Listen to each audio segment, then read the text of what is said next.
a grabar, aunque se vaya incorporando gente. Pero bueno, pues eso, buenas tardes a todos. Bienvenidos a una charla más que ya no sabemos ni cuántas van, pero estamos encantados de que sigan estas charlas del Centro Medioambiental San Nicolás. Creo que sois todos conocidos, pero por si acaso, allí está Nacho Sevilla, yo soy Pipe Nebreda, y esta vez vamos a echar un ratito con los reptiles. Cambiamos el tercio habitual y nos ponemos con los reptiles con una estructura más o menos parecida, ¿vale? Así que ya directamente yo creo que le doy paso a Nacho, que nos va a poner un poco en antecedentes de estas familias bueno, a lo largo de todo el mundo. Así que Nacho, todo tuyo. Os voy a silenciar a todos, pero podéis en cualquier momento intervenir, ¿vale? Es para que no entre, pues eso, audios sin querer, que a veces se nos cortan, pero si queréis simplemente os dais al micrófono y participáis ahí. Y si no, al final siempre hay un ratillo para compartir cositas. Así que nada, Nacho, todo tuyo. Bueno, pues como decía Pipe, buenas tardes. Y bueno, vamos a cambiar de lo que es habitual en nosotros, que son las plumas, y nos vamos a ir a las escamas. En realidad no estamos hablando de animales que estén muy lejos unos de otros, porque como ahora os voy a explicar, en las actuales clasificaciones, el orden o la clase aves y clase reptiles, pues prácticamente no tiene sentido y todos derivarían de un ancestro común. Bueno, pues voy a compartir pantalla y vamos a ir entrando en el tema.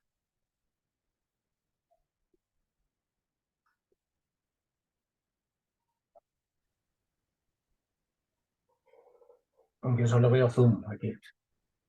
Sí. A ver, ¿ves algo, Pipe?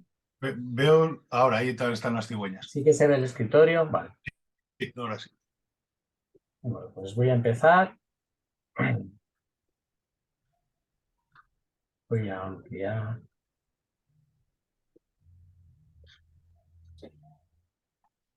Bueno, pues para ir entrando un poco en materia, como veis, la clasificación tradicional que se basa o se basaba básicamente en la morfología, consideraba dos clados como anápsidos. Espera un momento.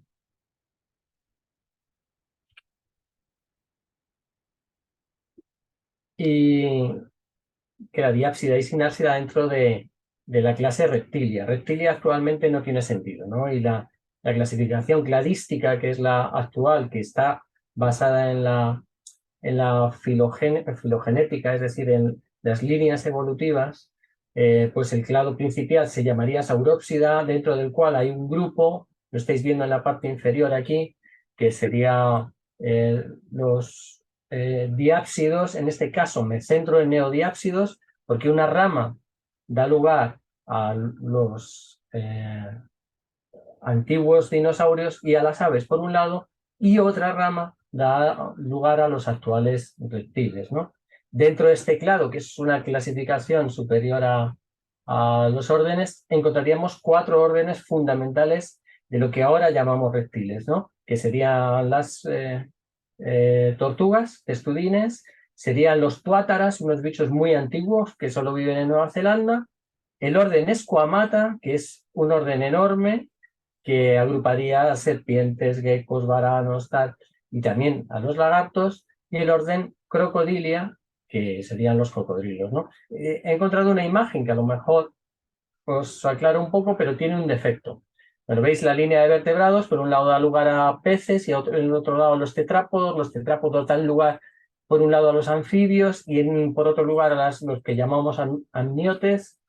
Estos se dividen a su vez en sinápsidos, que dieron origen a los mamíferos actuales y a unos reptiles que hubo, por supuesto, extinguidos, que eran muy similares de aspecto a los mamíferos actuales, y por otra parte a los diápsidos. Este es el grupo que estamos hablando. Como veis, en diápsidos hay arqueosaurios que tienen lugar a cocodrilos, a los dinosaurios, y estos a su vez a dinosaurios que se quedaron ahí extintos, y la evolución, que son las aves actuales, ¿no? Lo cual quiere decir que los diápsidos pues comparten, los reptiles actuales, una línea evolutiva con las aves, ¿no? Del grupo que os he dicho, hay un error en esta imagen porque faltarían los testudines, las tortugas, pero como veis, pues da lugar a los tuátaras, a los lagartos, a las culebras. Bueno, es una manera, es un cuadro no muy correcto, pero yo creo que os da una idea de cómo es la evolución, ¿no?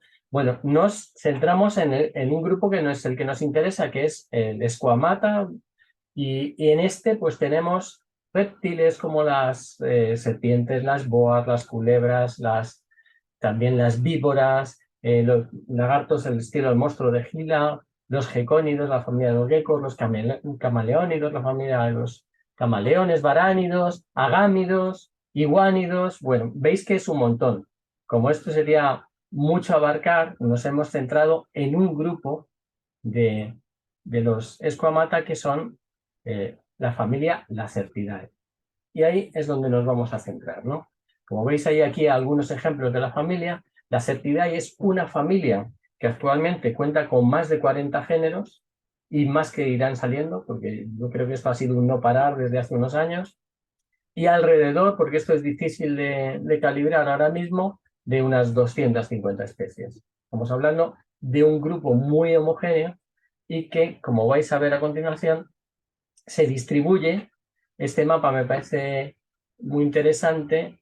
A nivel mundial se distribuye fundamentalmente en lo que es el viejo continente, ¿no? Eurasia y África. Como veis, aquí os dan en porcentajes de colores, hay algunas especies en el Nuevo Mundo, pero claro, estas especies que hay aquí, que son 2 o 3, son introducciones de animales desde el viejo continente, con lo cual no valdrían. Curiosamente, como podéis ver aquí, la distribución básica de donde más abundancia hay es como en la cuenca mediterránea, un poco en el cono sur de África.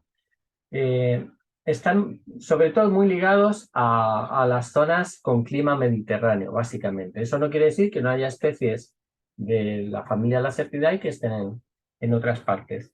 De todos estos países que veis ahí, que tienen 20 o más especies, me parece que salvo Irán o Turquía, España es el país, es decir, en este caso el tercero, que más especies de la familia Lacertidae tiene a nivel mundial. Más de 40, solo de lo que llamamos lagartos y lagartijas. Los otros países que tienen un poco más estarían en los 50 y tantos, ¿no? Rusia, a pesar de su extensión, o China, pues están entre los 20 y 30 especies. Lógicamente, como os decía, que están adaptadas al clima mediterráneo, según nos vamos a climas pues, más húmedos tropicales o más fríos, como en el caso de Escandinavia, pues se rarifica, ¿no? la aparición de estas especies. Lo que he hecho es, como es un grupo homogéneo, pues coger varios ejemplos de unas pocas, de unos pocos géneros, ¿no? Os decía que había 43 géneros y yo he escogido unos pocos. Voy a empezar por un género que me gusta, que es género Eremías. El género Eremías pues tiene 42 especies nada menos, ¿no? Una de las más típicas es Eremías arguta o Eremías arguta. La distribución, como veis, de esta especie pues está pues, en China, Mongolia, Rumanía, bueno, toda esa franja que veis ahí más o menos en sombra de la parte de lo que es Europa Oriental y Asia, pues es la que ocupa Eremías arguta, ¿no? Si empiezo a decir países, pues son un montón los países en los que aparece. Al ser una especie de amplia distribución y como muchas de las que vamos a ver, es una especie que a nivel de conservación es una preocupación menor, ¿no? El nombre de Eremías hace referencia a eremita, es decir, un lugar aislado o un animal que vive en un territorio aislado, ¿no? En este caso, Eremías es un animal que vive en lugares aislados de toda esa zona, pero buscando zonas desérticas o semidesérticas. Como veis, es un lagarto rechoncho. Yo creo que alcanza más o menos los 20 centímetros de longitud total, un poquito más. Y bueno, aquí hay una imagen donde podéis ver más o menos el tamaño, ¿no? Es gordito, pero tampoco es que sea muy grande, ¿no? El nombre vulgar normalmente se utiliza Eremías o se utiliza arguta, pero en algunos sitios, o la traducción literal del inglés sería como corredor estepario. vamos a otra especie. En este caso estamos hablando del género Australolacerta. El género Australolacerta solo tiene una especie y en este caso es Australolacerta australis, ¿no? El nombre ya nos da una idea de dónde puede estar. Es el lagarto austral, lagartija austral o sureño, ¿no? Bueno, pues mirad la distribución, porque si veis este gran mapa, solo esa manchita que hay en el cabo ahí de Sudáfrica es el territorio que ocupa este lagarto, ¿no? El lagarto sureño.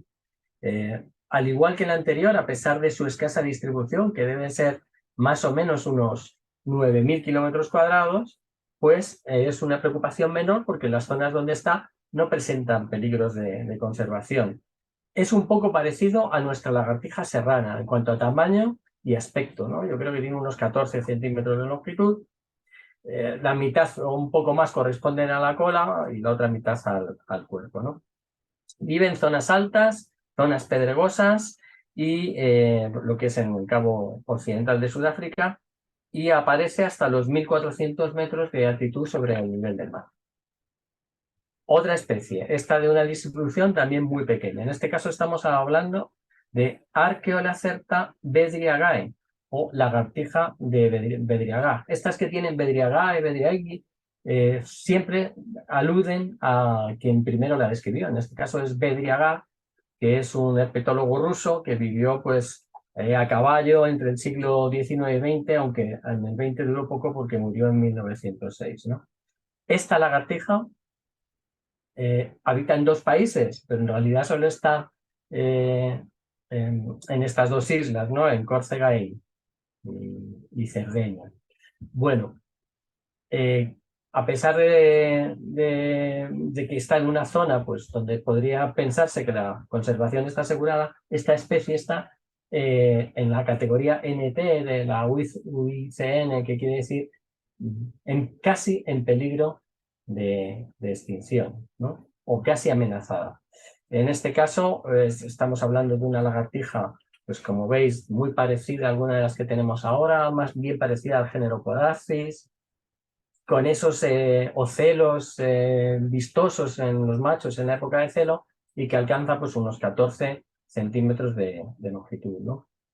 Creo que esta lagartija antes estaba englobada en otro de los géneros que os digo, quizás en el género Podarcis o en alguno de estos, y se le ha creado el género nuevo ahora, un género que nuevamente solo tiene una especie. Continuamos. Ya veis que esta es una lagartija un poco diferente.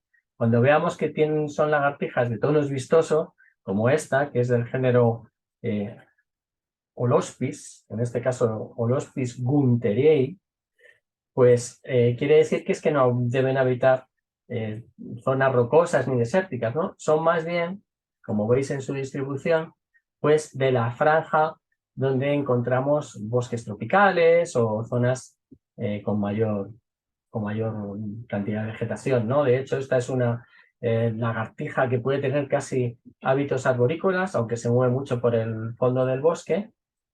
Y la descubrió un tal Gunther, un alemán también, que era pues herpetólogo aficionado y es la que le da el nombre a la especie, ¿no? Este género solo tiene 2 especies, esta es una de ellas, y son lagartijas muy chiquitillas, aunque vistosas, que acaban midiendo entre 12 y 13 centímetros. Es muy parecido a muchas de las lagartijas que tenemos aquí, ¿no?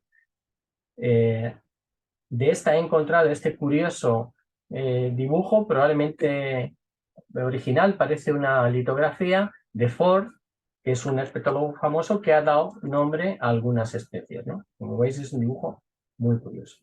Continuamos con la siguiente especie, vistosa también. En este caso se llama Ignotropis capensis. Ignotropis es un género con 5 especies. La llaman lagartija ornada, lagartija pintada del cabo. Y como vais a ver, pues vuelve a estar distribuida en una zona donde, bueno, hay algo de vegetación encontramos, aunque a esta especie le gustan zonas arenosas de esta zona, que tiene, pues, zonas arbustivas también, ¿no? De hecho, le gustan las zonas menos, con menos vegetación, es más bien desértico. Al igual que las anteriores, en este caso tenéis aquí una hembra. Si queréis vuelvo atrás para que veáis la diferencia de lo que es el macho en época de celo y la hembra, que no tiene esos colores tan, vamos, ni por asomo tan cantosos, ¿no? Al final es una lagartija pequeña, un poco parecida a nuestra lagartija colirroja, más o menos de ese tamaño, a la cenicienta, con unos 10-11 centímetros de longitud. La siguiente especie, no sé si la veis bien, en este caso es del género Meroles. Meroles es un género con 8 especies diferentes y la llaman lagartija desertícola. Eso ya está hablando de los hábitos que tiene, ¿no? En este caso es Meroles reticulatus y vive en esta estrecha franja que tenéis aquí costera de África, en el occidente africano, y vive en zonas desérticas, vamos, de desierto, pedregosas, de esa estrecha franja, ¿no? A pesar de esa escasa distribución, vuelve a estar considerada una preocupación menor en cuanto a conservación y, como las anteriores, pues tiene unos 10-12 centímetros de longitud. ¿No? Llama la atención esas escamas un poco carenadas, ¿no? Un poco puntiagudas que tiene en la cola. Y la verdad es que ese rostro estrecho no me recuerda a ninguna de las especies que tenemos aquí, ¿no? Me recuerda más a otras especies que habitan como pseudoremías y estas que habitan zonas pues muy degradadas, muy de desierto. La siguiente especie, también muy curiosa, esta la verdad es que es bien bonita, género Mesalina, me ha llamado la atención, por eso cogí este género con el nombre Mesalina. Y en este caso es Mesalina rubro punctata, que quiere decir que es la lagartija punteada con puntos rojos, ¿no?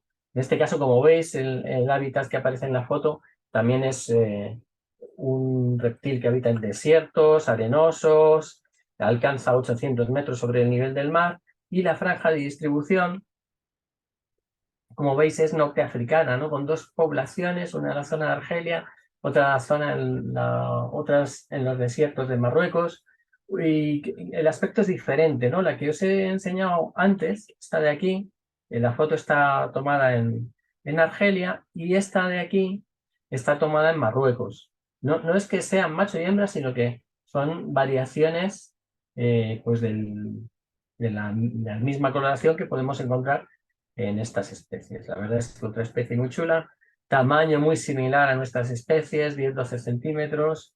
Pues bueno, ya os digo, un grupo muy homogéneo. Aquí tenemos otra especie, en este caso el género es Omansaurius. Omansaurius hace alusión claramente al lugar de origen. Esta especie está distribuida por Omán, pero también creo que en otros países, Emiratos Árabes o el que esté cercano, o Arabia Saudí, me imagino. Y en este caso ya nos encontramos con un bicho, si lo veis, ya nos da la impresión de ser más robusto, ¿no? La distribución que os digo, pues es muy pequeñita, Salomón. Le gustan los desiertos arenosos, con rocas, alcanza una altitud de 1.700 metros sobre el nivel del mar en su distribución, y aunque he encontrado muy pocos datos biométricos de la mayoría de las especies, en esta me parece que le dan una longitud de unos 34-36 centímetros en total, es decir, ya mucho más parecido a alguno de nuestros lagartos pequeños, ¿no? Tipo el lagarto verde o quizás el lagarto verdinegro. Algo parecido. Aquí tenéis otra imagen de la especie y, como veis, bueno, pues ya nos recuerda incluso al lagarto celado un poquito, ¿no? Con ese collar que se hace en ese pliegue en la zona de unión entre la cabeza y el cuerpo. Nos vamos a otro género. Ya estamos pues viendo otro tipo de sustrato en la foto y eso nos da idea de que se trata de una de estas de distribución diferente, ¿no? En este caso, el género es Poromera. Solo hay una especie, Poromera fordi. ¿Os acordáis del dibujo que vimos de esa litografía, del tal Ford? Bueno, pues esta especie la dio nombre Ford, que era un ornitólogo famoso de finales del siglo XIX, ¿no? muy pequeñita, no sé si lo que es la longitud del cuerpo son unos 4 o 5 centímetros, con esta distribución que veis aquí, en esta zona en concreto, que también esa es una zona de bosques semitropicales, con lo cual es una lagartija que vive en el bosque, también tiene hábitos arborícolas, se le puede ver trepar, y como las anteriores, pues es una preocupación menor en cuanto a conservación. Alcanza un rango de altitud de unos 1.300 metros sobre el nivel del mar.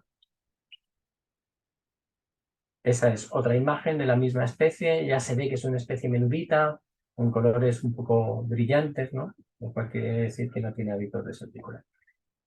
Esta que os traigo aquí es del género Tachydromus, son 24 especies de este género, llama la atención por lo estilizado y sobre todo por la longitud increíble de las colas de estos bichos, ¿no? Que yo creo que en algunos casos duplican o un poco más la longitud corporal, ¿no?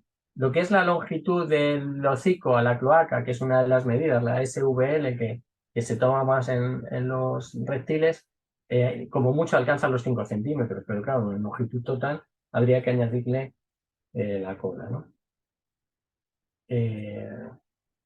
Las llaman lagartijas de hierba, o grass lizards, pero bueno, en este caso vive también en bosques, viven en herbazales y es la única especie que se ha traído que vive pues más o menos en el sudeste asiático, ¿no? Zonas húmedas, zonas donde hay mucha hierba, donde hay mucha humedad y aparecen todas estas especies.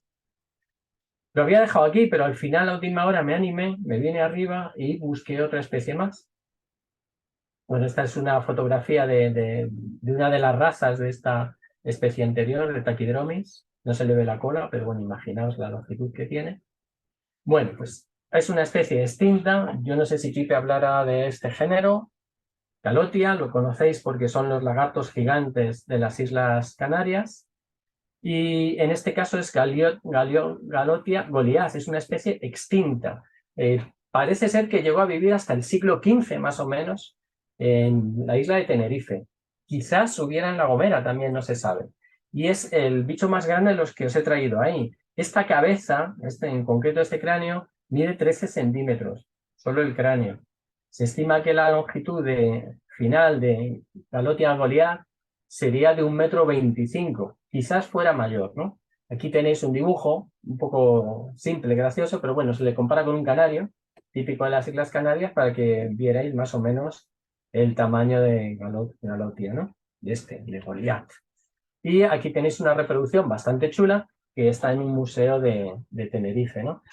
Se sabe por restos encontrados, se han encontrado algunos, que debió ser comida por los habitantes antiguos de las Islas Canarias, por los guanches, lo cual pudo desencadenar pues la extinción de este animal, ¿no? En cualquier caso, estos reptiles tan grandes que habitan en islas, en cuanto empiezan a poblarse con gente, a lo largo de la historia han sufrido extinciones clarísimas. Pero bueno, por lo menos tenemos los restos de este lagarto Goliath. Y ya está, hasta aquí lo dejo. Yo creo que ha sido un repaso ahí de las especies mundiales, que como veis, no hay mucha variedad, todas se parecían mucho. Pipe, todo tuyo. Muy bien, pues gracias, Nacho. Vamos a ello. Compartimos por aquí. Vale, no sé si está Nacho.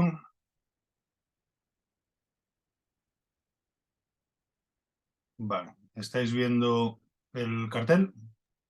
Sí. Güey, pues os cuento porque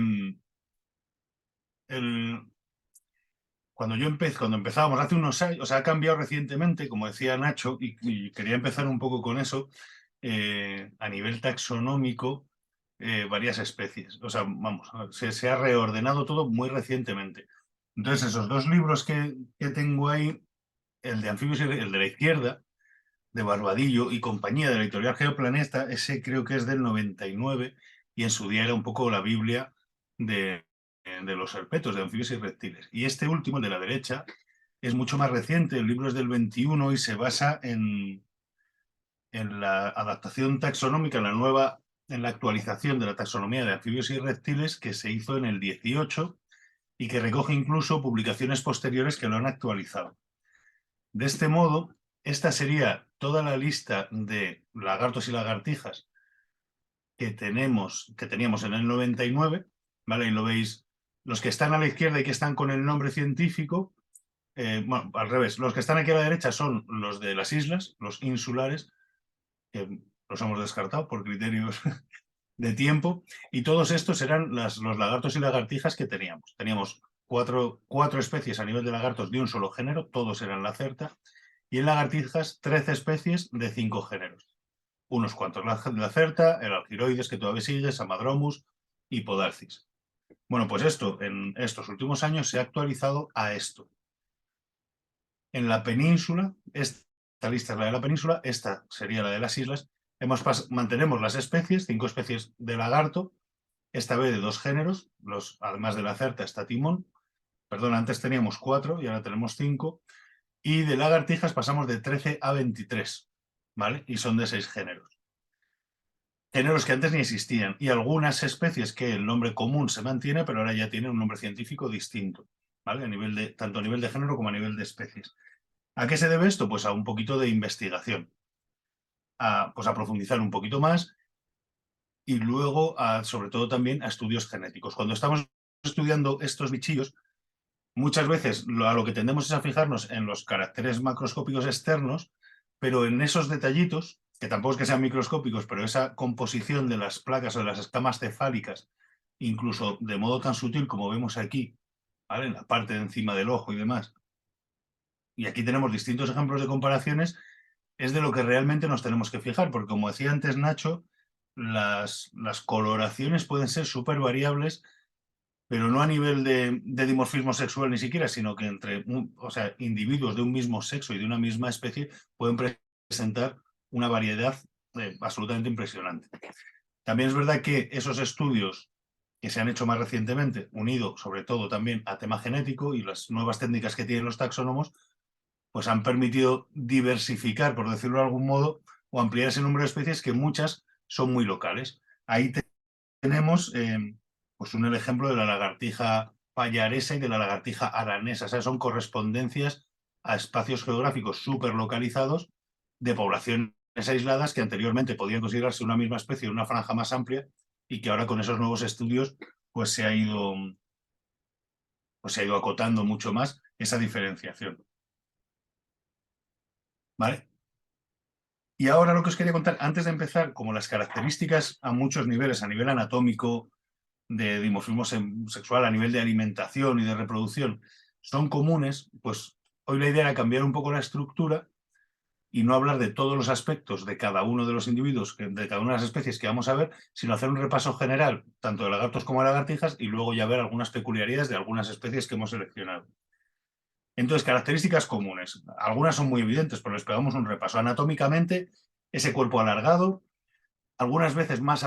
Pongo el dibujo porque ahí hay un montón de ejemplos bien buenos. Ese cuerpo alargado, con a veces dorsoventralmente aplanado, un poco aplastadito, más planos, y otras más robustos, como en el caso de los lagartos. Con la larga, más o menos larga, en algunos casos puede duplicar incluso más el tamaño de la cabeza a la cloaca, el tamaño del cuerpo, pero siempre va a estar en torno a más o menos como el mismo tamaño. La cabeza suele ser plana, aunque en algunas especies es bastante más robusta, bastante más amplia, y la coloración es muy variable. Como os decía antes, incluso entre individuos de la misma especie y del mismo sexo, podemos encontrar patrones totalmente distintos que nos darían pie a pensar que estamos ante especies distintas. Otra cuestión también interesante es el dimorfismo sexual. Casi todas, no todas, pero casi todas sí que presentan patrones muy diferenciadores de dimorfismo sexual, aunque como veremos más adelante, hay excepciones muy patentes que son para volvernos locos, porque lógicamente en las guías y en toda la documentación se marcan ciertas pautas, pero las excepciones son importantes también. Y luego otra característica muy importante que afecta sobre todo al comportamiento es que son animales de sangre fría, son ectotermos, ¿vale? No tienen esa capacidad de regulación a nivel interno de su temperatura. Esa foto que parece hay un amasijo de lagartijas muertas, realmente están no hibernando, sino brumando, haciendo esa especie de letargo, que en el caso de los reptiles se llama brumación, en el que no es al tener esa sangre fría, no tiene esa capacidad de regulación de temperatura corporal, por eso se entierran ligeramente, porque tienen que mantener, no pueden estar totalmente aisladas, porque siguen respirando. Realmente el proceso biológico es como muy similar, no del todo, pero muy similar a una hibernación. Entonces bajan las constantes vitales, bloquean prácticamente no, bloquean el sistema digestivo, pero sí que necesitan esa capacidad de respiración y de hidratación. Entonces es un letargo, un periodo que lo interrumpen, principalmente para hidratarse, ¿vale? También por cuestiones de movilidad y demás, pero principalmente para hidratarse.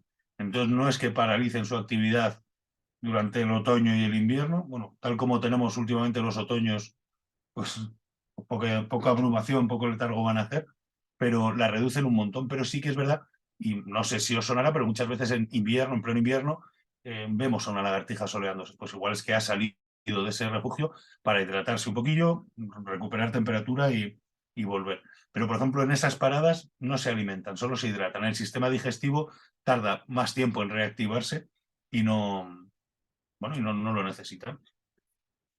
Por otra parte, a nivel de alimentación, aunque es variada, puede ser muy variada, como veremos ahora, pero principalmente es insectívora. Depende mucho del tamaño y del entorno, del hábitat en el que estén. ¿Vale? Ahí vemos a ese lagarto ventilándose, yo creo que un saltamontes, un buen saltamontes. Y aquí vemos a otro, que esto parece un escenario fotográfico, está como muy adrede, pero en un momento dado pueden comer fruta, incluso carroña. He traído un par de ejemplos de lagartos y lagartijas, ¿vale? Para que lo vayamos viendo. Y aprovechamos esta foto de un lagarto, en este caso un ocelado, no, un ocelado no, yo creo un verdinegro que se está metiendo un lución. El ocelado tiene en su dieta, fijaos qué variada, pollos, huevos, insectos, invertebrados, otros reptiles, micromamíferos, frutos, restos vegetales, carroña. Al final es un bicho grandote que se adapta a su entorno todo lo que puede. Tiene además capacidad de trepar, luego lo veremos, de subirse a un árbol y huevos y pollitos a veces forman parte de su dieta. En el caso del verdinegro, que aunque es un poquito menor, también es un lagarto de buen tamaño, pero este sí que es mucho más insectívoro o a nivel de invertebrados, aunque en ocasiones pueda comerse lagartijas o incluso pequeños anfibios. Pero si nos vamos a las lagartijas, lógicamente mucho menor tamaño, entonces están pues adaptadas a, bueno, eso sobre todo a su entorno. La lagartija ibérica, la dieta es variada, leo la lista. Mirad, moscas, mosquitos, chinches, arañas, escarabajos, retos de alimentos en entornos urbanos, crías de salamanquesa en las comunidades del sur. En cambio, la roquera, adaptada a donde vive, pues está más centrada en arañas, chinches y avispas. Al final aprovechan los recursos que tienen, casi todas son cazadores, esa capacidad de carroñeo, pues yo creo que es bastante excepcional, y la disponibilidad de frutos y semillas, pues en determinadas ocasiones también les va a venir bien. Yo os digo que todo esto son generalidades. Y a nivel de reproducción, el caso de la foto de arriba no es, en el caso de ambas fotos, no son especies ibéricas, pero me parecían bastante representativas, ¿vale? Para tener una foto justo de una puesta. Los cortejos suelen ser bastante simples, consisten en una exhibición. El macho sí que es verdad que durante el celo desarrolla una coloración especialmente bonita, hace esa exhibición y pequeños mordiscos, pequeños topetones a la hembra, es lo que en eso consiste básicamente el cortejo. Luego bloquea a la hembra, mordiéndola, normalmente la muerde como por la mitad del cuerpo y hacen el amplexo, la cópula, uniendo las cloacas. Las puestas son súper variables en función de la especie, ¿vale? Normalmente las entierran, las cubren de hojarasca, de tierra, para, bueno, al final lo que tienen que garantizar es temperatura y humedad. Sí que es verdad que los huevos están adaptados, muchos de ellos son rugosos, como si fuera así un papiro arrugado, que eso permite también favorecer el intercambio gaseoso y captar, recoger un poquito mejor la humedad. Y luego, bueno, pues muy variable, aquí sí que no se puede generar el número de puestas al año o incluso el número de puestas y el número de huevos por puesta. ¿Vale? Ahí vemos también a otra puesta. La verdad es que esta foto me parece súper exagerado el tamaño de los huevos. Pero ahí estaba y bueno, sin más. Y luego, a nivel de conservación, sí que es verdad que, y antes lo hablaba Nacho, hay especies que están con un estado de conservación de poca preocupación o de buena conservación porque hay una población muy abundante, pero en un área muy pequeña. Entonces hace que sea muy sensible porque un cambio en ese área podría afectar prácticamente, si os acordáis de los mapas que veíamos antes, y luego veremos alguno más, toda la población mundial, porque muchos de estos, especialmente aquí en la península, son endemismos, toda la población mundial está concentrada, por ejemplo, como veíamos antes, en el Valle de Arán. Hacen un cambio raro, construyen una macroestación de esquí o algo de eso y desaparecería a nivel mundial esa especie. Pero más allá de eso, la alteración del hábitat es uno de los factores importantes, la desaparición de insectos, que es yo creo que es una de las grandes problemáticas a nivel de conservación que tenemos ahora a todos los niveles, lógicamente les afecta, porque como veíamos, gran parte de su dieta es insectívora. El cambio climático, que parece como algo muy, muy general, pero estas temperaturas les hace volverse locos, permanecer activos en momentos en los que no hay una disponibilidad de alimentos a la que estarían acostumbrados, o que los juveniles permanezcan más tiempo, con lo cual son más vulnerables, más tiempos activos antes del letargo o la hibernación. Y otra que a mí me gusta mucho reseñar, que son los gatos. Parece que tenemos que los gatos de los pueblos y los gatos que se mueven por ahí, todos tenemos en la cabeza que son pajarillos lo que cazan, pero no, son pajarillos, micromamíferos, anfibios, reptiles. Muchas veces lo cazan para alimentarse, muchas veces lo cazan por instinto, y el daño que provoca pues realmente es brutal. Y dicho esto, no vamos a hacer toda la lista que veíamos antes, porque si no nos podían dar aquí las uvas. Entonces hemos seleccionado los 5 lagartos que tenemos en la península y 5 lagartijas. Que el criterio de las lagartijas, para barrer un poco para casa, pues ha sido que tengan presencia más o menos por acá. Algunas tienen una distribución muy amplia, pero algunas que la tienen más pequeñita, luego lo veremos, pues están centradas en el sistema central o incluso en exclusiva entre Gredos y Guadarrama, ¿vale? Luego lo vemos. Ahora sí que va a ser un repaso, intento que lo más corto posible. Entonces, empezamos por el ocelado, ¿vale? Ahí tenemos un macho precioso. En todos he intentado meteros la distribución de las escamas a nivel cefálico solo por curiosidad, o por si alguno luego quiere acceder a ello, pues como esto queda grabado, para que lo tengáis. Esas imágenes son de la guía esta que os enseñaba antes, ¿vale? La de la Asociación Herpetológica Española, que sinceramente está fenomenal. Sobre todo para identificación. No se extiende mucho en fotos, pero tiene unas claves dicotómicas que es casi como un elige tu propia aventura. O sea, no sé si habéis manejado claves, pero, y no sé si aquí lo veis, no sé si sirve mucho, pero más o menos te va dando pistas de una vez que tienes al bicho en la mano o lo tienes cerca, mejor no tenerlo en la mano, te va marcando pautas. Hay que conocer un poco el glosario de términos, pero sin occipital o con occipital, dependiendo de lo que sea, te vas a la opción A o a la opción B. Dependiendo de la que hayas escogido, te va dando como otras opciones. Te va marcando un camino hasta llegar a una aproximación buena de la especie. Y como herramienta para identificación me parece muy interesante. Volvemos al lagarto celado, que me despisto. Es el más grande de los que tenemos aquí, ¿vale? Puede llegar la longitud de la cabeza a la cloaca sin la cola a 26 centímetros y la cola es el doble que el cuerpo. O sea que imaginaros un gran lagarto, el tamaño que puede llegar a coger. La cabeza es prominente, está marcada, tiene un volumen mayor que lo que vendría del cuerpo, ese aspecto robusto, más cilíndrico que aplanado, ¿vale? Tiene bastante envergadura, o sea, tiene un aspecto, pues bueno, muy, muy potente. Como decía Nacho, ese collar de piel que le queda ahí colgando, que también es bastante visible. La parte dorsal es verde amarillenta, jaspeados cuando es así, esos puntitos, casi como si fuera un mosaico de motitas oscuras.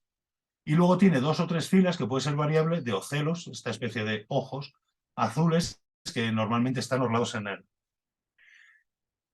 Presenta dimorfismo sexual, ¿vale? El macho es mayor que la hembra, pero la hembra es más estilizada. A nivel del patrón de colores, pues es bastante parecido, ¿vale? En este caso sería el macho, aquí tenemos a la hembra, más finita, más estilizada, ligeramente menor de tamaño. Cuando lo ves en el campo, a mí por lo menos lo que me permite creer que sé lo que estoy viendo, que nunca estoy seguro, es la cabeza, ¿vale? Porque esta es como más armoniosa con el resto del cuerpo. Y aquí tenemos un juvenil, que presenta unos patrones también súper bonitos. Si nos vamos a distribución, ahí tenemos el mapa, y perdonad que esté así un poco borrosillo, porque al final he hecho una foto directamente de la guía esta que estaba más actualizada, ¿vale? Ahí tenemos la península, y luego ese de abajo, que es de una página, que es apuntárosla si queréis, porque es una maravilla, me lo ha comentado Nacho estos días, lacerta.d, y es brutal. O sea, la información que ofrece, las fotografías y más, casi todas las fotos están sacadas de esa página. Volviendo a la distribución del ocelado, como veis, prácticamente toda la península. Si veis, queda una franjita en la zona sureste que no ocupa, que hay quien la ocupa y casi en exclusiva. Bueno, y en la parte de abajo vemos la distribución a un nivel más amplio, que como veis no es exclusivo de España, porque también se extiende un poco por Francia y Portugal, pero la distribución está muy circunscrita a esta zona, a este entorno mediterráneo occidental. Pasamos al siguiente, que es el lagarto bético, ¿vale? Timón nevadensis, que hace alusión también a la zona de Sierra Nevada, que va a ocupar esa franja que deja el lagarto ocelado libre. La coloración, este es más o menos anatómicamente bastante parecido al lagarto ocelado, incluso a nivel de tamaño, aunque es un poquito más pequeño, también con esos ocelos en la franja, que, bueno, presenta varias hileras dependiendo del individuo, porque en algunos sitios leías que solo presenta 2 hileras y aquí está una foto que demuestra lo contrario. Con la cabeza así grandota, como veíamos, con muy poquito dimorfismo sexual, la hembra un poquito más pequeña, ¿vale? Con esos ocelos tan vistosos, y el color bastante más apagado. O sea, aunque morfológicamente sea parecido, yo creo que físicamente, objetivamente, lo vemos fácil cómo cambia uno y otro, ¿vale? Con ese color pardo generalizado, excepto en los jóvenes, que normalmente tienen ese color verdoso. Todo este rato, cuando os estemos hablando de patrones de color, es la generalidad, ¿vale? Hay algunas especies que ni siquiera presentan generalidad y ya te dicen que casi cada individuo puede ser con un patrón u otro, pero puede presentar muchísimas variaciones. Y como veis, como os decía antes, el área de distribución es casi la que no ocupaba el ocelado, justo esa franjita del sureste de la península. A nivel de conservación está casi amenazado, es una categoría como la que comentaba Nacho antes, pero sí que es verdad, este es uno de las especies recientes, las especies que se han actualizado últimamente, y en muchos de los reptiles hay poco estudio sobre todo de poblaciones y de distribución. Como curiosidad de este bicho, claro, fijaos la zona en la que vive, no hace esa abrumación, no hiberna, está activo todo el año. Pasamos a otro de los preciosos que tenemos aquí, que es el lagarto verdinegro. Ya estamos en el género Lacerta. Ese patrón tan... Bueno, a nivel de tamaño, este ya sí que es mediano, por decirlo de algún modo. Son 14 centímetros de cabeza a cola, ¿vale? Y la cola entre 1,5 y 2 el tamaño del cuerpo. O sea que nos vamos a un tamaño majete, pero ya no es el ocelado, que es un bicharraco. Ese patrón de coloración tan chulo que tiene, taspeado así como un mosaico, con un patrón errático de distribución de escamas amarillas y negras, que las presenta solo en el cuerpo, la verdad es que llama mucho la atención. En el macho, la diferencia cabeza-cuerpo, ese color que presenta ahí, especialmente cuando está en el celo, está muy marcada, ¿vale? Y luego muchas veces presenta una franja dorsal visible. Aquí se puede intuir un poco, ¿vale? Aquí tenemos otro machito, yo creo. En este caso, con esa diferencia de cabeza-cuerpo a nivel de coloración un poco menos patente que el anterior. Y en el caso de las hembras, lo que encontramos es que ese mosaico no es tan difuso como era en el anterior, sino que presenta esas manchas casi cuadrangulares y distribuidas más o menos en patrón, pero también con esa diferencia de tonalidad entre la cabeza y el resto del cuerpo, y la cola que tiende a ser parda. Si nos vamos al juvenil, pues bueno, ahí lo vemos también con esos puntitos, esas pintitas que tiene por allí. Y a nivel de distribución presenta como 2 zonas muy claras. La zona noroeste, bueno, prácticamente toda la cornisa cantábrica, que se extiende también por Galicia, y esa mancha aislada un poquito del sistema central. Pero si nos fijamos aquí abajo, resulta que no está aislada, ¿vale? O sea, aquí, como este es simplemente de guía de España, pero si lo vemos aquí abajo en el mapa general, vemos que la población está más o menos conectada, y luego estas sí que son franjas que están desconectadas de las demás.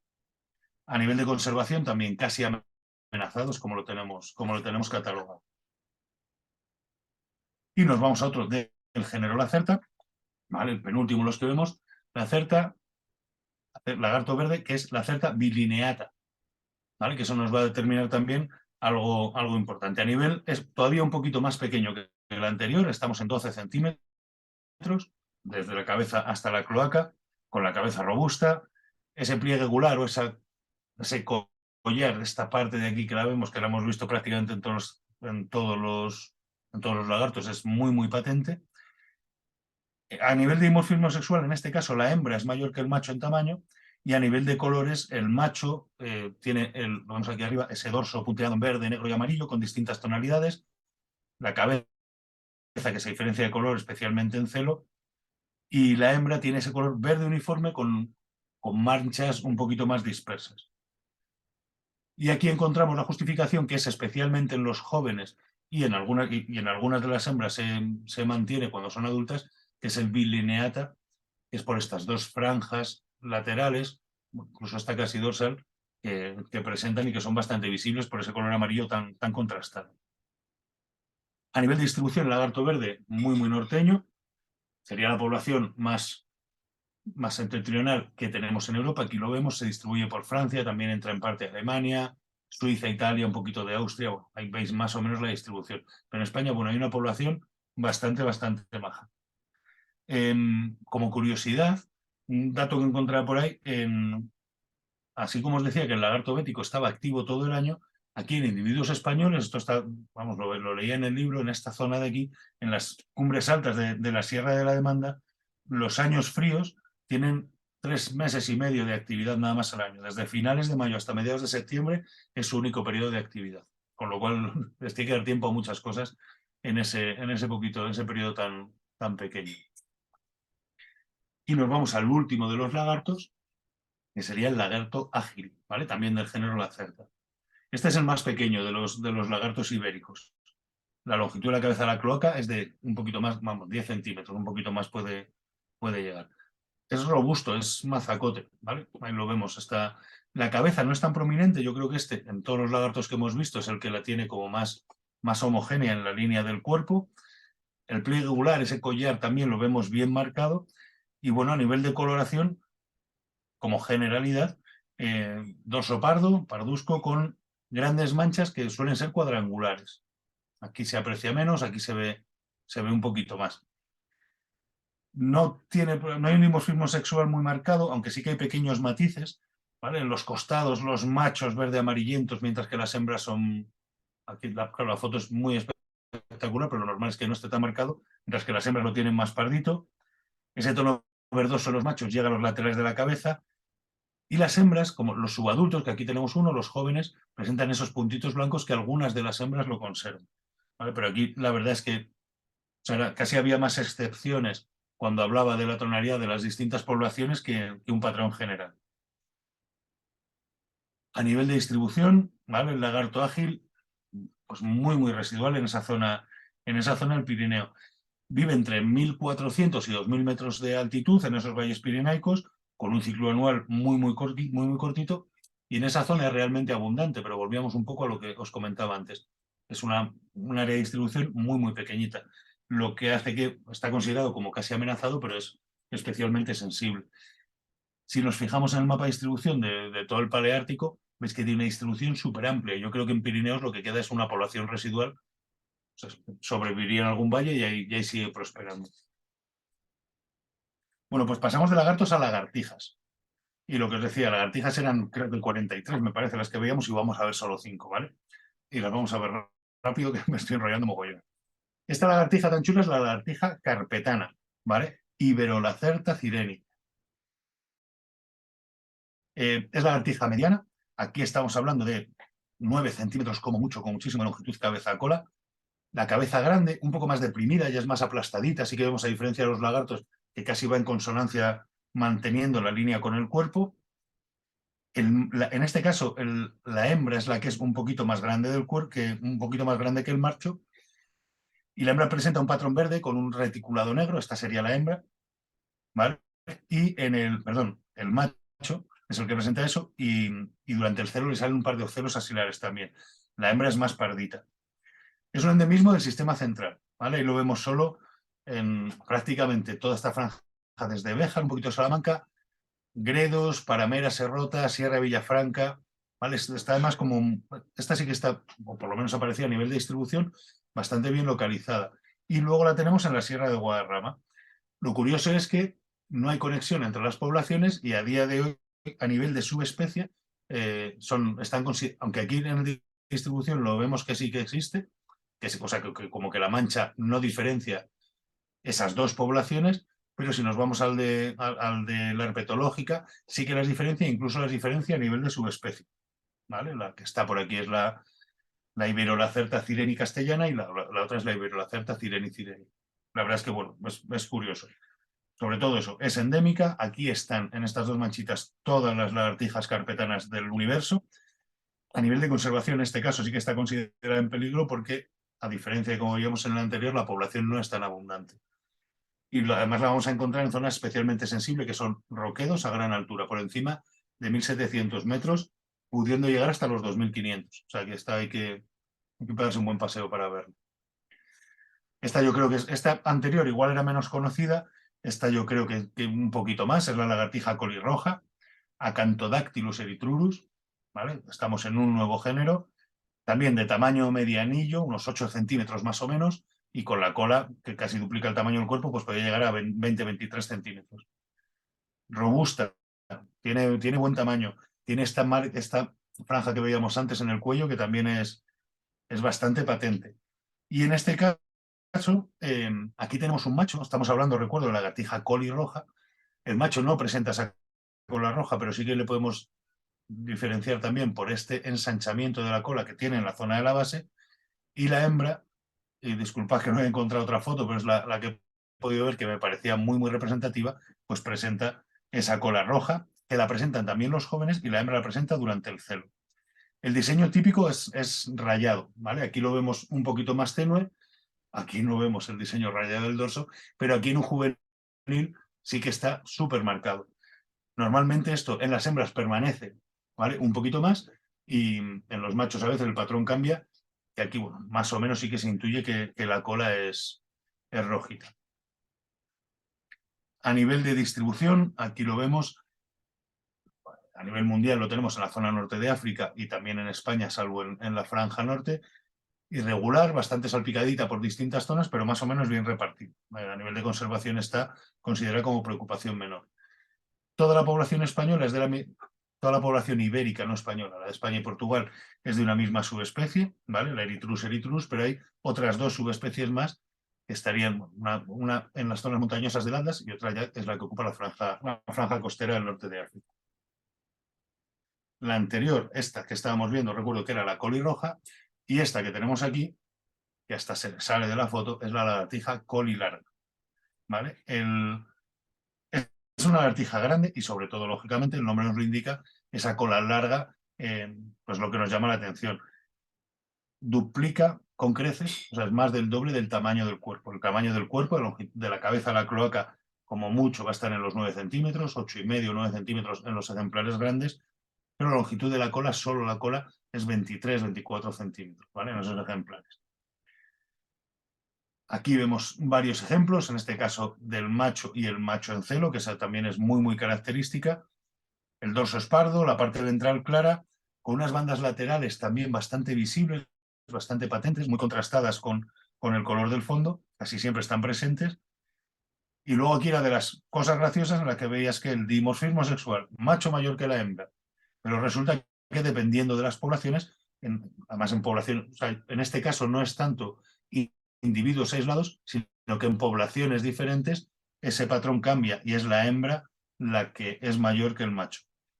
Las líneas laterales también suelen ser más patentes en la hembra y la vemos, ¿vale? En el macho yo creo que en este caso se aprecian bien, pero dependiendo de los individuos. En el celo, como veíamos antes, la cabeza se le pone naranja y le salen unos pequeños ocelos azules, que yo creo que aquí no se llegan a intuir. Le saldrían ahí unos ocelos azules súper chulos. Y bueno, aquí tenemos a un juvenil. Si os habéis fijado, en muy pocas fotos se le llega a ver la cola. O sea, la verdad es que encuadrar si quieres ver los detalles del cuerpo, la cola te va a quedar fuera del cuadro. Pero aquí nos viene bien este juvenil para hacernos un poco a la idea de que casi el tamaño de la cola triplica al tamaño del cuerpo. Ahí vemos la distribución, bastante homogénea. Si vemos en el de abajo, también se reparte, pues, salvo la franja de todo el Cantábrico y Galicia, la tenemos prácticamente en toda España, entra en Francia también y todo el norte de África. A nivel de conservación, preocupación menor, no es de las que esté mal, y tenemos dos subespecies, ¿vale? Además en este caso sí que están divididos por el estrecho. la zona norte de África es una subespecie y la zona de la península y eso que entra en Francia sería otra.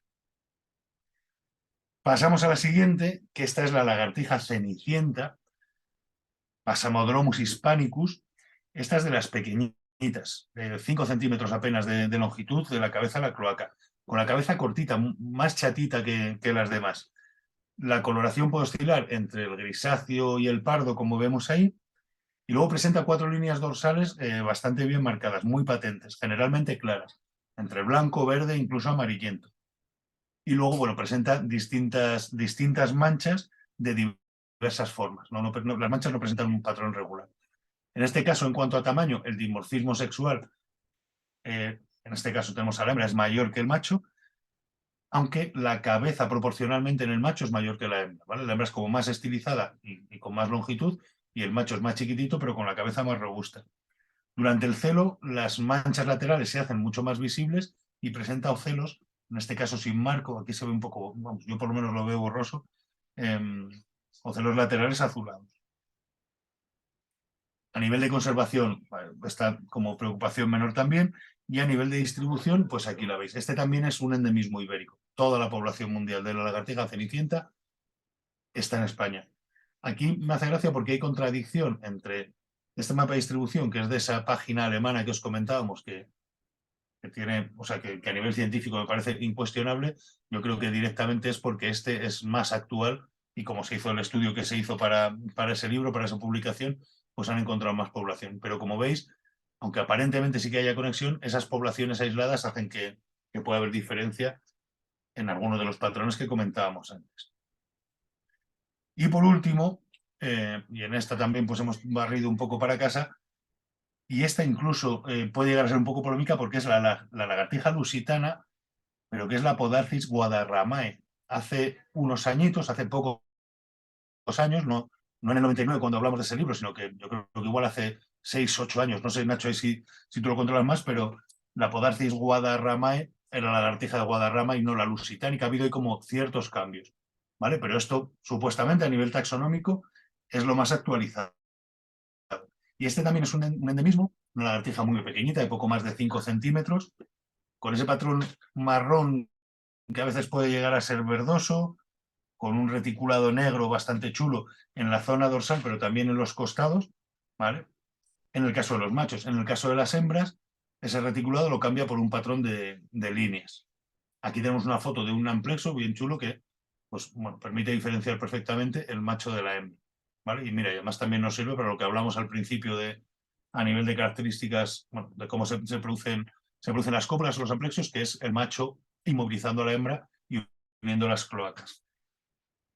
Es muy variable el patrón del que hablaba antes, y en determinados documentos de aquí habla que hay más excepciones que un patrón general. O sea que es difícil definir un patrón general de coloración o, como os decía antes, porque hay muchísimas excepciones. Y eso a pesar de tener un área de distribución realmente pequeña, ¿vale? Como veis es esta franja central que tenemos por aquí, que también se extiende en la zona de Galicia. Y eso, lo que os decía, tiene una parte, ya no solo por la amplitud, sino por la variabilidad de altitud. En algunas poblaciones de Toledo está a 300 metros sobre el nivel del mar, y pues justo aquí, que la tenemos en la zona de la Sierra de Gredos, puede llegar hasta los 2000. ¿Vale? O sea que tiene un rango de distribución bastante amplio.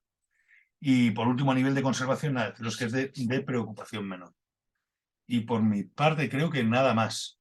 La idea era esa, pegar ese repasillo con unas poquitas especies y nada, si luego surgen preguntas o alguna curiosidad sobre alguna especie concreta, pues ahí lo vemos.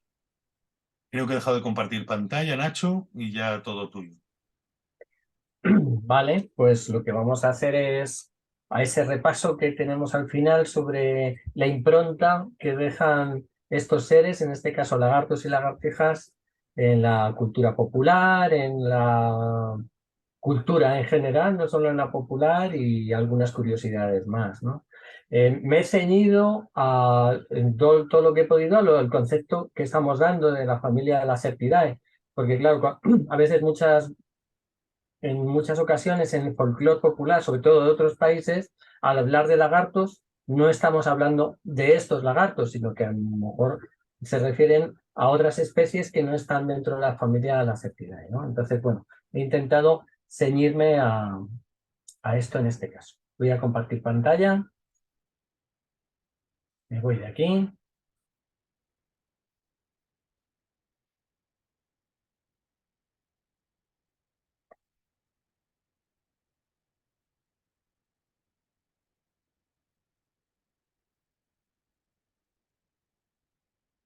Y me voy a esta parte, que sería pues un poco el batiburrillo que solemos hacer siempre, ¿no? En este caso voy a empezar con unos refranes. Aquí tenéis una imagen antigua de un lagarto y unos pocos refranes que a lo mejor os suenan relativos a estos animales, ¿no? El primero, en el mes cuarto sale el lagarto. Bueno, hace alusión claramente a que en abril es cuando empezamos a verlos, pero hay otro que le contradice un poco. Dice, el sol de febrero saca al lagarto de su agujero. Este también se utiliza para la lagartija, ¿no? Hay que utilizar lagartija o lagarto. Y otro que también contradice a los dos anteriores. En marzo asoma la cabeza el lagarto. Es decir, que no nos ponemos de acuerdo y yo creo que tiene que ver con la zona de España donde se esté hablando de, en este caso, se esté utilizando el refrán, ¿no?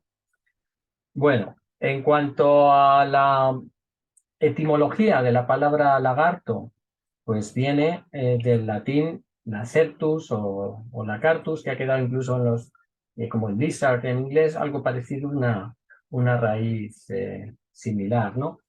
Es como denominaban en los pueblos, yo creo que viene incluso del griego, antiguamente a este grupo de lagartos y lagartijas. Por extensión, se utiliza la palabra lagarto para otros animales, sobre todo los que viven en el nuevo continente y que no son lagartos. Yo creo que el error más grande era, por ejemplo, si os acordáis del lagarto Juancho, ¿no? Este que era un caimán de dibujos animados, pero que le conocíamos como el lagarto Juancho. Hay una parte, curiosamente, al buscar información sobre la etimología, hay una parte en que también se llama lagarto a la parte de los músculos del miembro, vamos, de los brazos, entre el deltoides y el codo. A esto se le llama lagarto en algunos sitios. Pero yo creo que es un error porque sí que es cierto que hay una parte que aquí veis en esta ilustración que se llama el lacertus fibrosus, el lagarto fibroso que está en esa unión de lo que es la flexura del codo con el antebrazo. Y ese sí que es un nombre correcto, ¿no? Bueno, pasando a este tema, hay otro lagarto de carne que seguramente os suena. Bueno, creo que se llama lagarto porque es un trozo de carne, es un solo músculo, ¿no? Que tiene el cerdo ibérico, como tienen los cerdos, pero en el cerdo ibérico pues es una de las carnes más apreciadas, ¿no? En concreto es el músculo iliocostal y se encuentra entre el espinazo y el lomo, ¿no? Y ahí veis que, pues, ahí veis en la imagen dónde está el lagarto y creo que es una carne que hoy en día está muy apreciada. Supongo que antiguamente lo que no se hacía era separarla del resto del corte, ¿no? Pero actualmente se separa del corte y, pues venga, vamos a sacarle un poquito más de dinerete.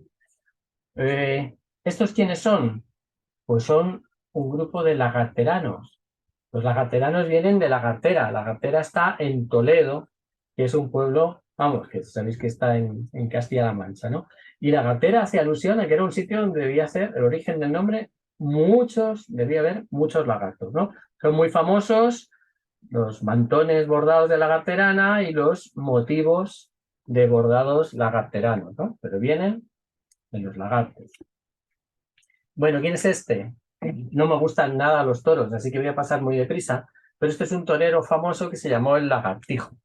Debió ser famoso en su época. Su nombre real era Rafael Molino y vivió entre 1841 y 1900, ¿no? Bueno, pues aquí tenéis al Lagartijo. Y bueno, está buscando imágenes de lagartos y lagartijas en los cuadros del Museo del Prado. Al igual que cuando busco imágenes de aves en los cuadros del Museo del Prado es muy fácil encontrarlas porque alguien ha hecho ese trabajo, en el caso de los lagartos y las lagartijas creo que llaman menos la atención y ha sido más difícil, ¿no? Pero aquí tenéis un lagarto, yo creo, lo voy a señalar, pero lo veis, aquí a la derecha, muy bien dibujado, en este San Jerónimo penitente, de un tal Lorenzo Lotto, que es un veneciano que vivió entre el siglo XV y XVI, y no he encontrado nada más. Así que me he tenido que ir al siglo XX y rescatar estos, que no son lagartos, pero como me gusta mucho Escher, el famoso, yo te iba a decir pintor, pero yo creo que pinturas no tiene. Lo que tiene la mayoría son litografías y algunos grabados espectaculares de Escher, que nació yo creo que en 1898, a finales del siglo XIX, pero vivió hasta 1972 del siglo, vamos, del siglo XX, ¿no? Si no lo conocéis, os lo recomiendo, pero supongo que conocéis todo el mundo a Escher. Y cuando era mayor, pues se convirtió en el Quijote, ¿no? Por así decirlo. Porque, vamos, el aspecto es súper peculiar, ¿no? ¿Más huellas en el arte? Pues bueno, ¿quién no conoce a este lagarto, por así decirlo, ¿no? El lagarto, uno de los lagartos del Parque Güell de Antonio Gaudí, ¿no? Hay un dicho que he visto por ahí que es que posas mejor que el lagarto de Gaudí, que ya debe posar bien, ¿no? Gaudí tenía cierta predilección por estos adornos y de hecho, mirad, aquí hay una casa donde el tejado es escamoso como un reptil, ¿no? De una de sus casas de estilo claramente de Gaudí. Bueno, pues ahí tenéis a Antonio Gaudí, que también vivió hasta el siglo XX, pero sobre todo, pues hizo sus obras en el siglo XIX. Otra escultura, ¿veis ahí el lagarto? No sé si lo veis, pero está en esta vara que hay aquí, al lado de este Apolo, del genial, la escultura original, que no es esta, es del genial Praxíteles, el escultor griego que vivió en el siglo IV antes de Cristo, y tiene estas esculturas, esta se llama el Apolo sauróctono, que se utilizaban pues para indicar, se ponían en un mes del año o en un momento del año en que el lagarto, que es una de las constelaciones, salía en el cielo e indicaba que había que vendimiar o algún fenómeno relacionado con la vida agrícola, ¿no? Una figura preciosa como todas las de Praxíteles. Y bueno, nos vamos al cine. Mirad, esta no la he visto, pero he leído la sinopsis y creo que la voy a ver, ¿no? Se llama La Reina de los Lagartos.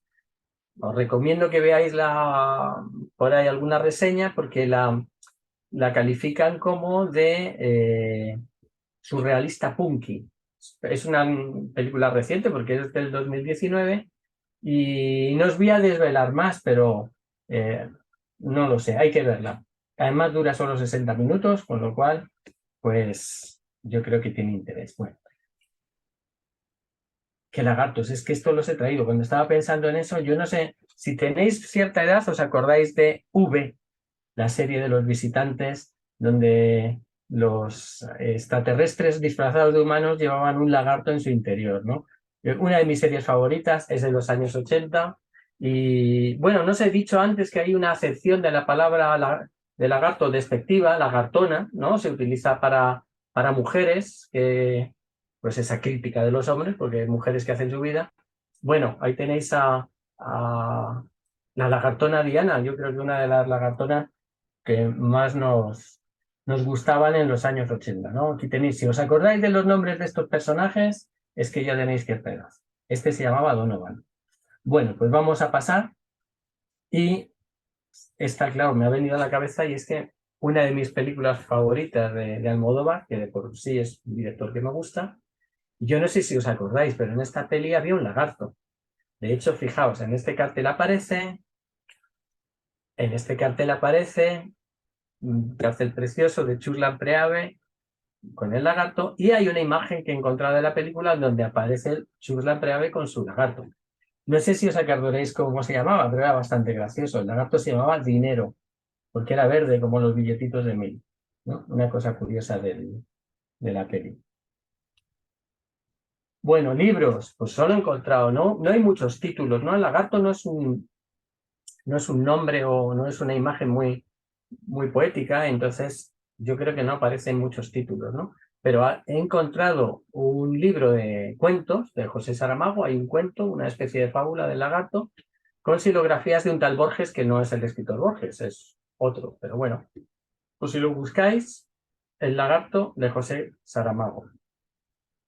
hablando de libros que a lo mejor no tienen tanto interés, pero ya para unirlo con la música, hay una biografía de Jim Morrison, ¿no?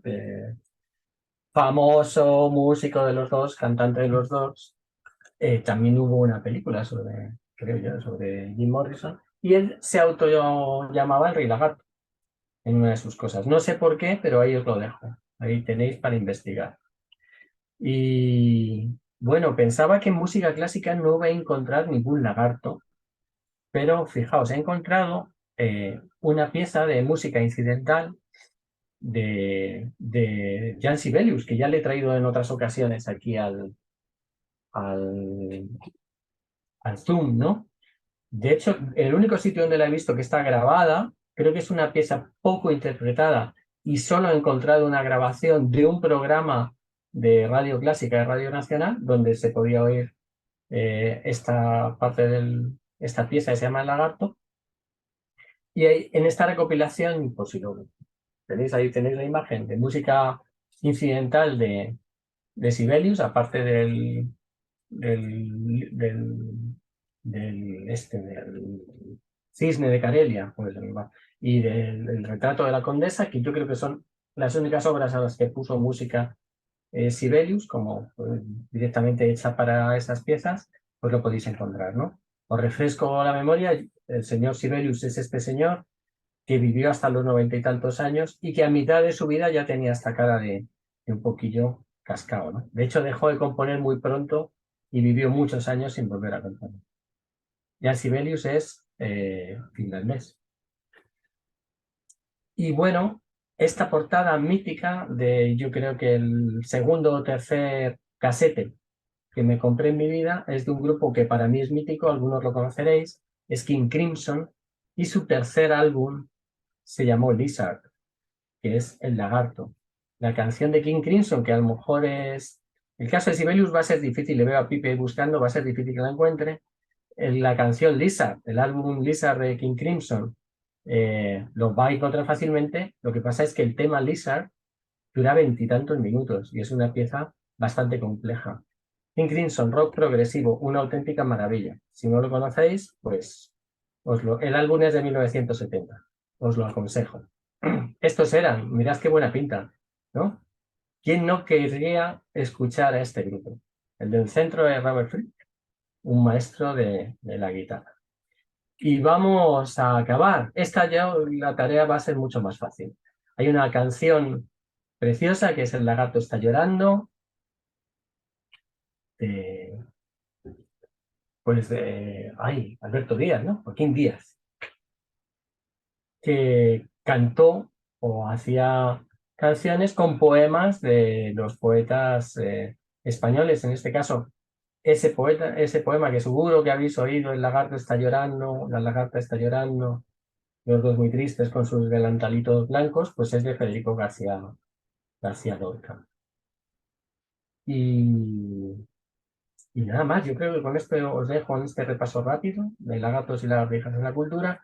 Y ahora es el momento en que todas las dudas que tenéis, todas las aportaciones que queréis hacer al tema de la charla, pues las podéis hacer, porque yo ya me callo y dejo de compartir.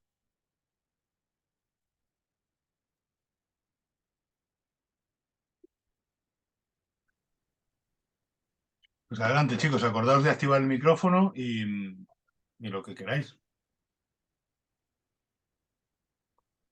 Hola, Hola. ¿se me escucha? Sí. Vale, mira, yo quería hacer una aclaración respecto a lo que contaba Pipe sobre los amodromos hispánicas, Uh-huh. ¿vale?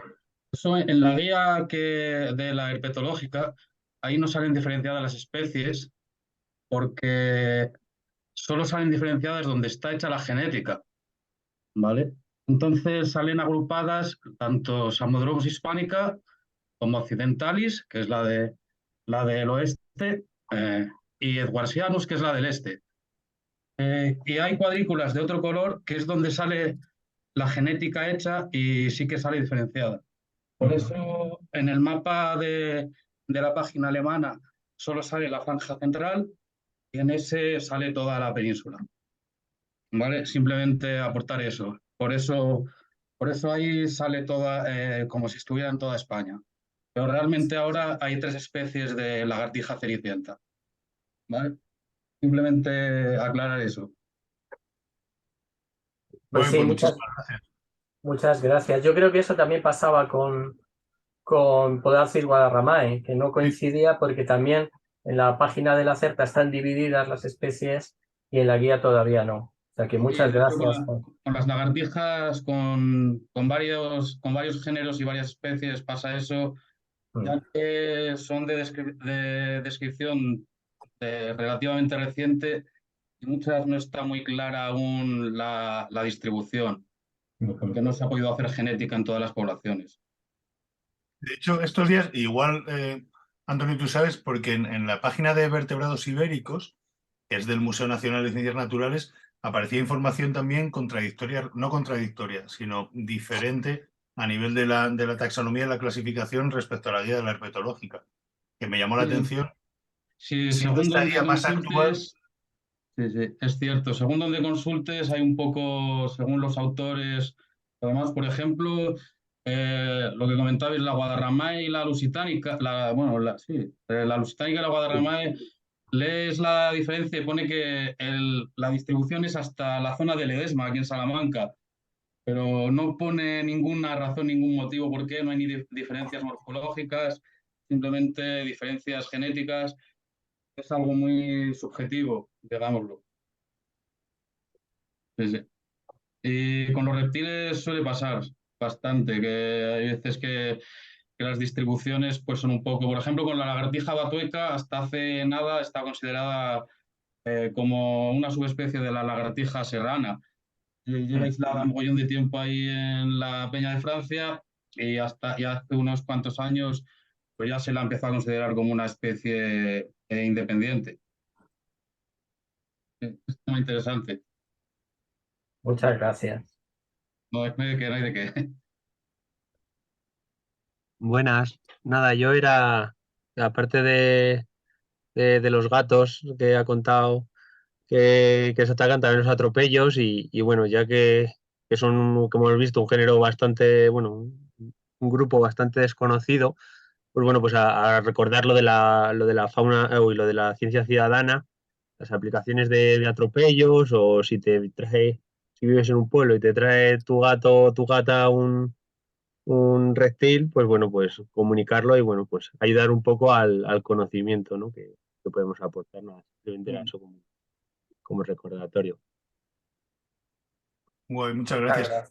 gracias. ¿Sabes exactamente alguna aplicación para...? O sea, porque... Sí, la SAFE de estos atropellos de fauna en España, que evalúa Ujú. la mortalidad de fauna por atropellos, que eso está Ministerio y el CSI, el SECEM, SEO, la Asociación Española de Fauna, creo. Y luego con la de, aparte de Fundación de Biodiversidad Virtual, también la de, ¿cómo se llama? Era como observación.org, que es también una de ciencia ciudadana, también para ir aportando. Y bueno, probablemente, como ha dicho el compañero, a algunas especies hace falta análisis genético, pero bueno, si aportas información, pues eso que está bien. Sí, sí, desde luego. Pues muchas gracias. Y es verdad que es, o sea, por una parte tiene un puntito apasionante, el que todavía quede por conocer, y por otra tiene un puntito puñeteramente frustrante, porque hay que renovarse cada 2 por 3. Pero sí, muchas veces lo que pasa, o por lo menos a mí sí que me pasa, es que no sabes de quién fiarte. ¿Sabes? Porque pues eso, no hay. O sea, las listas taxonómicas, pues al final se van renovando, pero hay gente que las sigue, gente que no. Resulta eso contradictorio que la herpetológica con el Museo de Ciencias promuevan cosas distintas, pero bueno, eso significa que los estudios biológicos están vivos y hay que seguir enredando. Hola. Hola. Bueno, yo daros las gracias. Me ha encantado la charla, como siempre. Gracias a los dos, un placer. La última parte es genial, el popurrí, me gusta mucho. Y son unas preguntas un poco tontas, la verdad, pero claro, desde una persona que no sabe nada de lagartos ni lagartijas, la que más se ve normalmente en la zona, por ejemplo, de Cáceres, que es donde estoy yo creía siempre que era colilarga, pero no sabía, o sea, la colirroja, pero es que no sabía que había una colilarga. Entonces ahora dudo, no sé si es colilarga o es colirroja, pero realmente cuando habéis puesto las imágenes, la que llamabais colirroja tenía la cola menos roja que la colilarga, ¿no? O eso me ha parecido. Pues Eh, eso seguramente en tu zona lo que verás más a menudo porque es más abundante y tiene mayor distribución es colilarga y además los ejemplares jóvenes tienen la cola roja. Porque yo cuando sí, empecé con este tema de los herpetos, también cuando hacía una foto a una colilarga joven, preguntaba yo, esto es una colirroja, ¿verdad? Y no, era una colilarga. Así que muy posiblemente lo que estés viendo sean colilargas, sí. colilargas. Vale, sí, sí, tienen las colitas, o sea, bastante rojas. Pero no sabía que la colirroja no tenía la cola roja, sino que la tenía la hembra por debajo. No tenía, bueno, es que yo creo que no sabía ni que había una colirroja, la verdad. No, como O, dice Antonio, es que es mucho más abundante la colilarga, ¿no? Y mucho más fácil de ver, mucho más frecuente, especialmente por tu zona. ajá. Y luego, el tema de lagartos y lagartijas, o sea, lo que son los lagartos es porque son más grandes, imagino, básicamente, que las lagartijas, ¿no? Pero que es lo mismo. Y luego los lagartos no son, o sea, tardan años en hacerse grandes. Te puedes encontrar un lagarto porque el ocelado, yo creo que lo he visto en las gargantas de la zona de la Vera, pero era chiquitito. No, no, imposible. Digo, a lo mejor es que... Verdinegro. El que has Ah, visto en la garganta, en la proximidad del agua, en la zona de la vera, con muchas probabilidades será el verdinegro, que es más pequeñito que el ocelado. El es así. ocelado le gustan otro tipo de zonas, pues más abiertas, con mucha menos vegetación y tal. En cuanto al tamaño, en teoría, cuantos más años vive un reptil, más grande se hace. De hecho, uno de los problemas es que ahora mismo los reptiles no alcanzan mucho tamaño porque no están viviendo todos los años que vivían antes, o por lo menos eso lo he oído decir, ¿no? De pues eso, yo creo que queda como ahí como en el acervo científico, no sé si es seguro, pero en principio sí, es decir, que los lagartos más grandes que te encuentres son los más viejos, eso con toda seguridad. Ahora bien, en cuanto a la longevidad de estos animales, he oído bastantes cosas. Pensamos que viven muchos años, pero la longevidad media, o sea, la tasa de mortalidad es muy alta a partir bueno, del primer año no llegan muchos al segundo, a partir de ahí van viviendo, pero viven 7, 8 años. Por lo que he leído, ¿eh? No podría asegurarte porque no hago seguimiento de estos bichos. Sí, Así que, para el ocelado habrá que en cautividad hasta 15 años. Pero claro, Ujú. en cautividad, me imagino que en la naturaleza sí. Bueno, la verdad es que eso depende de quién leas, pero raro era el que pasara. No había ninguno que llegase a 10. Yo creo que daban 9 como mucho. es que habéis dicho que 26 centímetros, 26 y el verdinegro 14. Es que eso es un mogollón. Yo pensaba que los lagartos eran como un poquito más anchos, más grandes que las lagartijas, y por eso se les llamaba lagartos, pero que, o sea, la pregunta es, ¿van creciendo poco a poco? O sea, o sea, que no pueden, que son chiquititos, o cómo, que de repente ya son más grandes. No sé, es que yo nunca he visto un lagarto tan grande, ¿eh? No me Y suena. esos datos son de los, o sea, como los máximos a los que pueden llegar, pero Ah, lógicamente nacen grandotes. Nacen grandotes en comparación con la cría de una lagartija. Es decir, un lagarto ocelado, por muy grande que sea, cuando nace, y no sé los datos, esto es más intuición, pues seguramente sea más pequeño que una lagartija grande, pero lógicamente van creciendo, van evolucionando y van llegando a esos, pues eso, a esas dimensiones. y una Crecen muy deprisa en el primer, segundo año de Ahí. vida. Y a partir de ahí, el crecimiento es mucho más lento. Vale, pues muchísimas gracias. Y solo quería deciros, las salamanquesas no son lagartos ni lagartijas, ¿no? Son salamanquesas. Es otra cosa. Mm. Familia de los geckos, de Conidae. Ah, vale, vale. Gracias. No sé si lo habéis comentado, porque como estoy medio mal y me he tenido que ir un momento, cuando estáis hablando del lagarto ocelado, como curiosidad, en las Islas Cíes hay una población que se aisló de la península ibérica hace 10.000 o 12.000 años y son más grandes, son los lagartos ocelados más grandes. Y si tenéis la oportunidad en las Islas Cíes, pues lo veréis, y son unos bicharracos, ¿eh? Son más grandes. Muy interesante. Sí, gracias. Mira, ahora que dices de lo de las islas, claro, hemos tocado solo especies peninsulares, pero en las insulares hay mucha variedad, casi hay algunos exclusivos de cada isla o de cada islote, especialmente en Canarias, y el lagarto gigante del Hierro yo creo que fue muy famoso porque estuvo a punto de irse a tomar por saco y hubo ahí mucha pasta y muchos esfuerzos para recuperarlos, y la verdad es que es un mundillo, cualquier población cuando se aísla pues va evolucionando de su modo, y eso a veces da origen a diferencias específicas o subespecíficas, y eso lo hace muy interesante. Y esto me vuelve a recordar, parece que les tengo cierta fobia, y tengo el demonio del mío pasando por ahí, de los gatos, es que no sé dónde fue, pero sé que en alguna isla, no recuerdo dónde, el gato del farero acabó, igual esto es leyenda, ¿vale? Porque creo que acabó con especies de todo, pero claro, en poblaciones muy pequeñas, muy concentradas, una interferencia externa puede acabar con toda la población.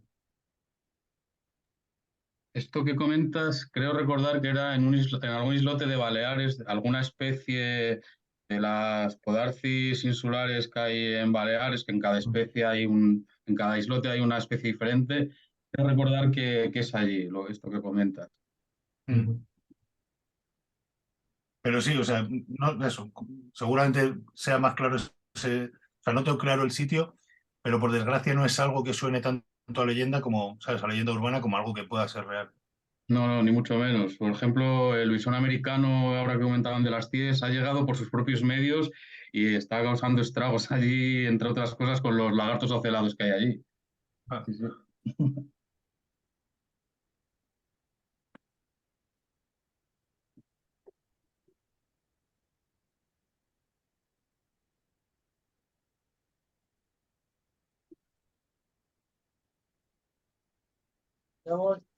Bueno, yo quería felicitaros. Yo quería felicitaros por estas iniciativas, por esta charla, taller y máster, y daros las gracias, como siempre. Gracias a ti. Muchísimas gracias a ti.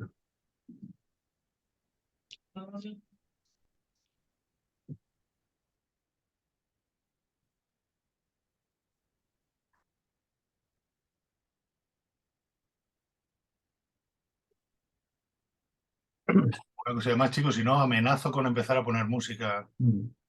Yo solo me gustaría deciros una cosa, que antes de empezar la charla, pues hemos tenido un problema con el, bueno, todos os habéis enterado, hemos tenido un problema con el enlace, y ¿sabéis por qué?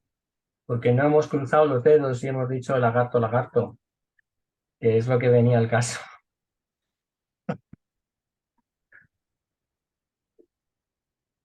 A la próxima nos acordamos. Es verdad. Yo con esa chorrada he cerrado, ¿eh?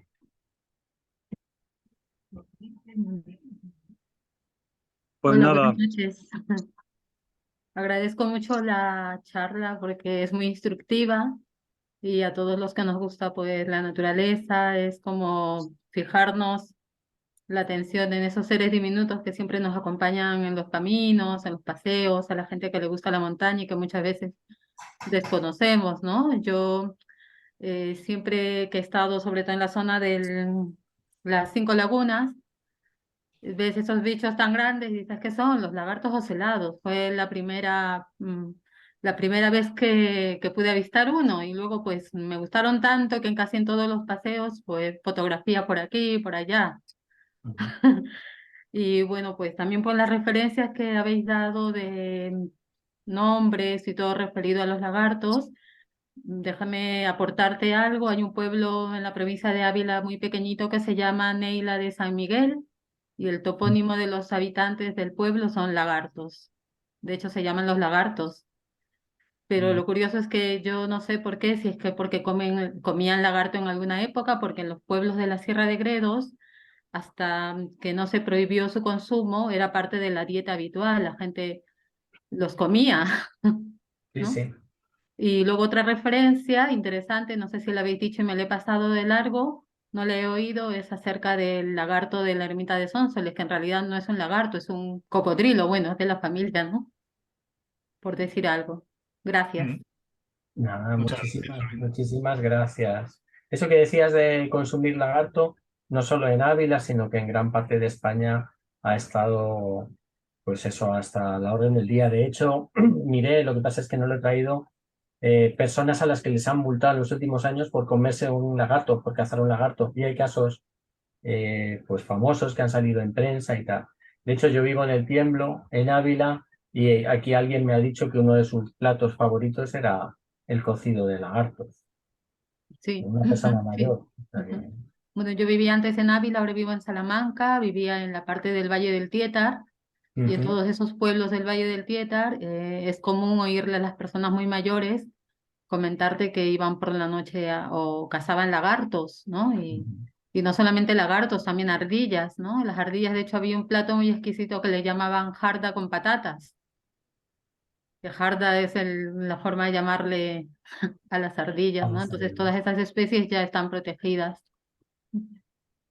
A mí me han ofrecido arroz con ardilla en el Valle del Tietar, en Piedralaves, en los años 80. Es decir, que Ah, es pues que esto todavía ha seguido estando hasta reciente. Y me imagino que todavía habrá algo residual, claramente, pero todavía se consumirá. sí, bueno, yo he vivido en Piedralápez y doy fe de lo que dices, que la gente mayor en los balcones, que tienen muchos balcones, las casas, la arquitectura popular, no solamente era el balcón, sino que tenían una pequeña jaula que ellos tenían como una especie de, no sé cómo decirle, como una casita para ardillas. Ujú. Y tenían una ardilla que la engordaban, le daban de comer cosas selectas, frutos, aunque ya se sabe que comen piñones, etcétera, y luego pues lo guisaban. Pero eso hasta no hace mucho, hasta los años, digamos, 90 más o menos. Fíjate. Ujú. Gracias. Muchas gracias a ti.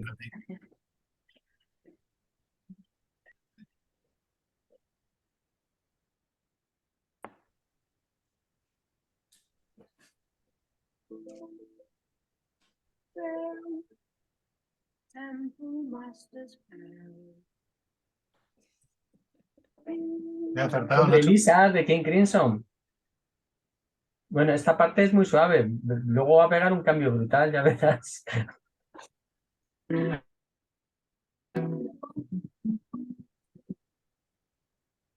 No se oye bien.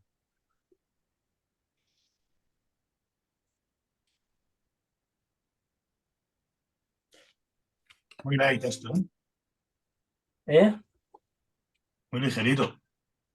Sí, sí. Me apunto para escucharlo entero, es verdad. 23 minutos.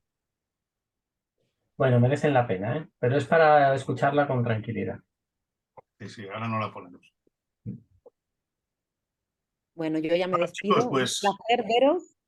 igualmente. Igualmente, Gracias por todo. Pues gracias a todos los que estáis hasta ahí. luego. Muchísimas Muchísimas gracias. gracias. Gracias. Chao. Hasta luego. Chao, chao. Chao.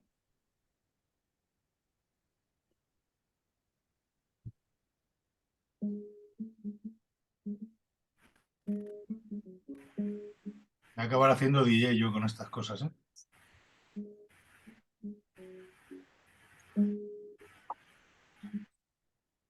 El lagarto está llorando, Paco Ibáñez. la lagarta está llorando, el lagarto y la lagarta con delantaritos blancos. Amper.